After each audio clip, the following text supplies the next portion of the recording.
The Seattle Seahawks are gambling their chances of making it to the playoffs with starting Sam Darnold this year because signing him was an incredibly risky move.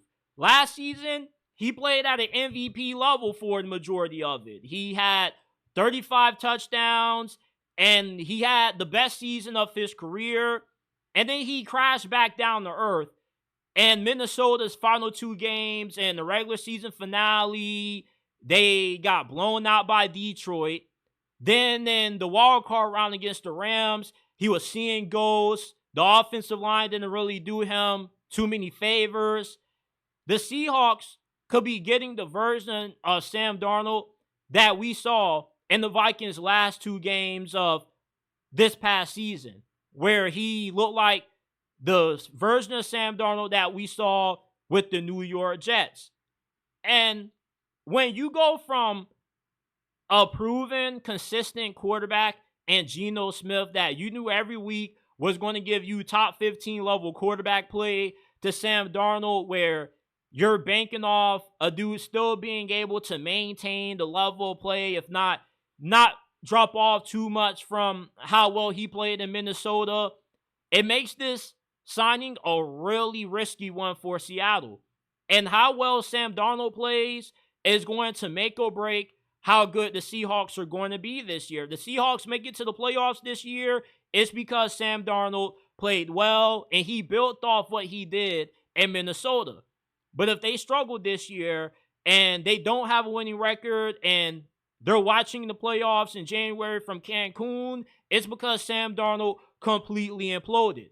Sam Darnold makes or breaks the Seattle Seahawks this year. This is the biggest gamble that any team has taken this offseason because their season lies on a guy that only had one great year that came out of nowhere when nobody expected it.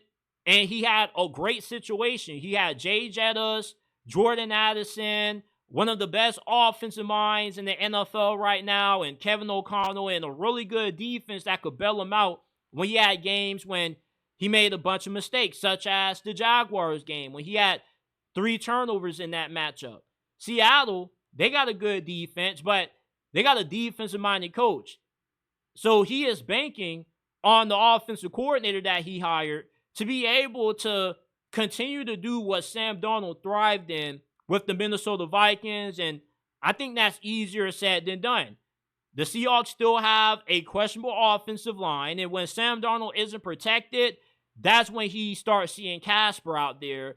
And the run game for Seattle wasn't good last year at all. And Kenneth Walker, as good as what he isn't reliable as far as being able to stay healthy. So you don't know how many games of him that you're going to have this year.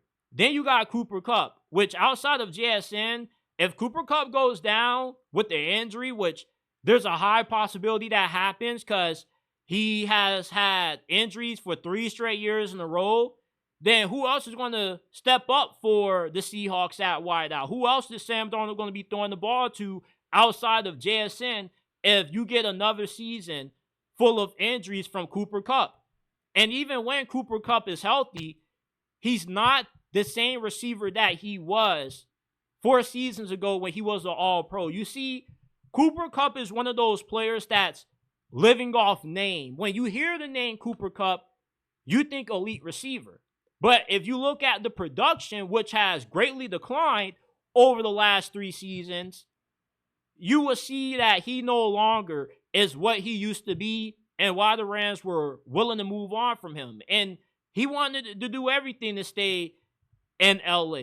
And the Rams were just like, nah, bro, like, we're good off you. Even when you're on the field, you're no longer what you used to be. So the Seahawks right now made 2 very big gambles this year that could make or break their season, with Sam Darnold being the biggest one of the bunch. Even if Cooper Kupp misses time, I believe Torrey Horton could be a really good replacement for him. But Sam Darnold, if he doesn't work out, it's going to get really ugly for Seattle. And Mike McDonald's going to go into his 3rd season next year on a scorching hot seat. And defensive-minded coaches, when they get these risk at quarterback, it normally doesn't work out for him. Todd Bowles is the luckiest head coach in the league because he ended up hiring 2 offensive coordinators that end up getting snatched up for head coaching jobs. Mike Macdonald already struck out with his first offensive coordinator hire. We don't know if he's going to be able to get this second one right with Clint Kubiak. So if Sam Darnold doesn't play well and he just completely implodes, the Seahawks are going to be incredibly screwed because the NFC West is going to be a dogfight this year. The 49ers are going to shake back. The Cardinals could be really feisty. And we already know how good the Rams are going to be. So this Sam Darnold signing, man, is a huge gamble for the Seattle Seahawks this year.